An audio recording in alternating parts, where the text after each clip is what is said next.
Hello everyone. So in this video we'll be solving lead code question number 1164 जो कि क्या है products price at a given date. ठीक है.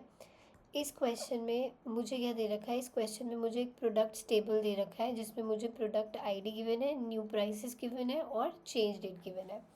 अभी देखो कि न्यू प्राइसेस जो है वो हमारे क्या है, हमने जहाँ जो प्राइसेस चेंज करके लिखे हुए हैं. ठीक है. और किस डेट को चेंज हुए हैं वो डेट्स भी मेंशन है.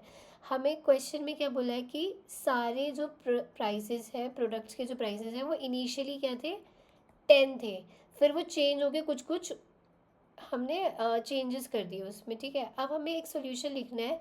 हमें प्राइस फाइंड करने हैं सारे प्रोडक्ट्स के. किस डेट को फाइंड करने हैं, 16th को, कि हमारे 16th को क्या प्राइस है ना.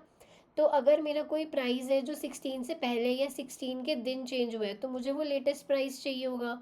लेकिन अगर वो 16 के बाद चेंज हुआ है, मान लो कि 17 को चेंज हुआ है या 18 को चेंज हुआ है, लेकिन मुझे तो 16 वाला प्राइस चाहिए, तो मैं क्या प्रिंट करा दूंगी, 10 प्रिंट करा दूंगी. ठीक है. तो इस क्वेश्चन में मुझे क्या करना है, मुझे हर प्रोडक्ट के लिए, फॉर ईच प्रोडक्ट, मुझे लेटेस्ट चेंज निकालना है. ठीक है. लेटेस्ट चेंज डेट फाइंड करनी है. ठीक है. लेटेस्ट चेंज डेट बिफोर और ऑन 16. ठीक है. फिर मुझे क्या चाहिए, अब यह जो मैंने चेंज डेट निकाली है इसका प्राइस लूँगी मैं. ठीक है. विल टेक दैट प्राइस और हम उसको प्रिंट करवा देंगे. ठीक है. अगर कोई चेंज नहीं है, इफ़ नो चेंज, तो हमें क्या प्रिंट कराना है, 10 प्रिंट करा देना है. हमें इनिशियल प्राइस को यूज़ करना है. ठीक है. तो अब देखो, सबसे पहले हमें क्या चाहिए, हर ईच डिफरेंट प्रोडक्ट चाहिए हमें. यहाँ पे देखो, आप देख रहे हो 2 1 3 है, 1 2 3 हमने अलग अलग प्रोडक्ट्स लिए हुए हैं. ठीक है. तो सबसे पहला काम मैं क्या करूँगी, सबसे पहले मैं सेलेक्ट करूँगी डिस्टिंक्ट प्रोडक्ट आईडी. अब डिस्टिंक्ट प्रोडक्ट आईडी कहाँ से आ रही है, फ्रॉम प्रोडक्ट्स टेबल. ठीक है. ये हो गया. फिर अब क्या चाहिए, लेटेस्ट चेंज डेट चाहिए. ठीक है. तो सबसे, अब ये मेरी सब क्वेरी के अंदर आएगा. पहले आप ये देखो कि ये जो मैंने ये सेलेक्ट किए डिस्टिंक्ट प्रोडक्ट आईडीज, मुझे मेरा जो मेन फंक्शन है वो ये है कि मुझे क्या सेलेक्ट करना है, मुझे सेलेक्ट करना है प्रोडक्ट आईडी. ठीक है. कॉमा, और मुझे क्या चाहिए, प्राइस चाहिए. अब प्राइस के लिए मैं एक फंक्शन यूज़ करूँगी. वो जो मेरा फंक्शन है वो होगा, एक फंक्शन यूज़ करेंगे हम, कोल एस्केप नाम का एक फ़ंक्शन होता है. ये फंक्शन हम तब यूज़ करते हैं कि अगर हमें किसी कॉलम में हमें कोई वैल्यू नल मिल रही है और हमें इस नल को प्रिंट ना करवा के इसकी जगह कोई वैल्यू, कोई दूसरी वैल्यू प्रिंट करानी है, कोई अदर वैल्यू प्रिंट करानी है, तब मैं ये फंक्शन यूज़ करती हूँ. ठीक है. अब कोल एस्केप फंक्शन का मेरे पास सिंटैक्स होता है कोल एस्केप ब्रैकेट, यहाँ पे कॉलम नेम आ जाएगा. ठीक है. कॉमा, जो भी हमें वैल्यू प्रिंट करानी है. ठीक है. ये मेरा फंक्शन है. अब आप ये देखो कि कोल एस्केप फंक्शन मैंने बनाया. ठीक है. इसमें मैंने डाल दिया new price. T dot new price मैं क्यों डाल रही हूँ ये मैं भी बताऊंगी, क्योंकि मेरे को नया प्राइस कैलकुलेट भी तो करना है पहले, क्योंकि मुझे लेटेस्ट डेट वाला प्राइस चाहिए और वो मैं नीचे कैलकुलेट करूँगी और मैं उसे किसी एक एलियस में स्टोर करा दूँगी. लेट्स से वो एलियस टी है. ठीक है. और यहाँ पे ये होगा पी डॉट प्रोडक्ट आईडी. यहाँ पे पी ले लो कि जहाँ मैंने distinct product ID P alias में स्टोर करा दी. ठीक है. अगर तो प्राइस एग्जिस्ट करता है तो वही ले लो, नहीं तो क्या प्रिंट करा दो, 10 करा दो. और इसको मैं कैसे लूँगी, एज प्राइस. ठीक है. फ्रॉम कहाँ से आ रहा है, फ्रॉम सबसे पहले हमने ये लगा दिया, from select distinct products from. ठीक है. प्रोडक्ट्स. उसके बाद मैं क्या लगाऊंगी, मैं लगाऊंगी लेफ़्ट जॉइन. क्यों, क्योंकि ताकि मुझे मेरे को आईडीज़ तो सारी चाहिए ना, सारी आईडीज़ चाहिए और मुझे पता चले कि कहाँ पे नल आ रहा है, तभी तो मैं यहाँ पे ये वैल्यू रिप्लेस कर पाऊँगी. ठीक है. अब मैं लगाऊंगी लेफ़्ट जॉइन. अब लेफ़्ट जॉइन में मुझे क्या सेलेक्ट करना है, मुझे सेलेक्ट करनी है प्रोडक्ट आईडी चाहिए मुझे, सबसे पहली चीज़. ठीक है. फिर मुझे न्यू प्राइस चाहिए.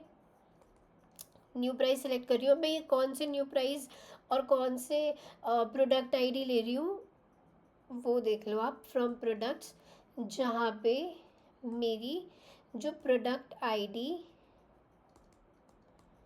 ठीक है, और जो चेंज डेट है वो कहाँ पे है, इज इन चेंज डेट, ठीक है।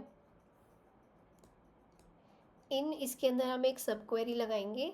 अब उस सब क्वेरी में हम क्या कैलकुलेट करेंगे, मैक्सिमम न्यू प्राइस की जो चेंज डेट है वो कैलकुलेट करेंगे। सेलेक्ट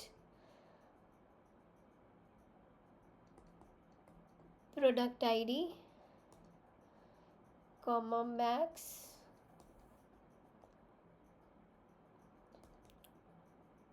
चेंज डेट, ठीक है। मैक्सिमम चेंज डेट कहाँ से ले रहे हो, फ्रॉम प्रोडक्ट्स टेबल से ले रहे हो, ठीक है। अब मैक्स चेंज डेट कौन सी चाहिए, जहाँ पे जो हमारी डेट है वो किससे कम हो, वेयर जो हमारी चेंज डेट है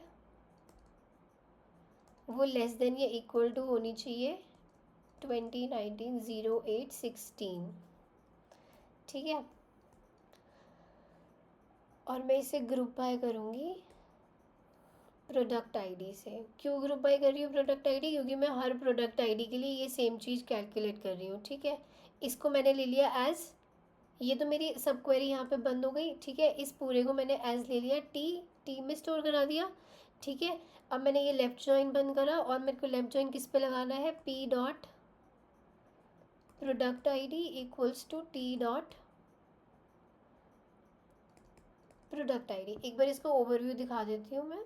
देखो सबसे पहले हमने क्या किया, सबसे पहले हमने डिस्टिंक्ट, यहाँ पे इस एरिया में हमने क्या किया, डिस्टिंक्ट प्रोडक्ट सेलेक्ट किए, ठीक है। और मैंने लेफ्ट जॉइन लगा के वो प्रोडक्ट आईडी और वो न्यू प्राइस निकाला जहाँ पे मेरा जो चेंज डेट थी वो लेस देन इक्वल टू क्या थी, 16 थी, ठीक है। प्रोडक्ट आईडी सेलेक्ट करी, मैक्सिमम चेंज डेट सेलेक्ट करी जहाँ पे ये किससे कम है, 16 से कम है, ठीक है। अब इससे मेरे को क्या मिल गया, प्राइस मिला, जो कि मैंने कहाँ पे स्टोर, कहाँ से, ये जो ये कोल एस्केप में ये प्राइस है मैं यहाँ से ले रही हूँ। अगर मेरा प्राइस ना लाएगा तो मैं 10 प्रिंट करा दूँगी, ठीक है। सिंपल है। एक बार इसे लीड पे रन करके देख लेते हैं। देखो हमने क्या किया, प्रोडक्ट आईडी सेलेक्ट करी, हमने फंक्शन लगाया ताकि हमारे पास ना लाए तो हम 10 लिख जाए, ठीक है। फ्रॉम फ्रॉम से हम, फ्रॉम कहाँ से ये प्रोडक्ट आईडी आ रही है, ये आ रही है select distinct product ID from products, इसको मैंने पी में लगा दिया, पी एलियंस में स्टोर करा लिया, ठीक है। फिर मैंने यहाँ पे लगाया लेफ्ट जॉइन लगाया और मैंने यहाँ पे वो डेट निकाली, वो डेट और वो प्राइस निकाला जो कि मेरा 16 से पहले आ रहा है, ठीक है। तो एक बार इसे रन करके देख लेते हैं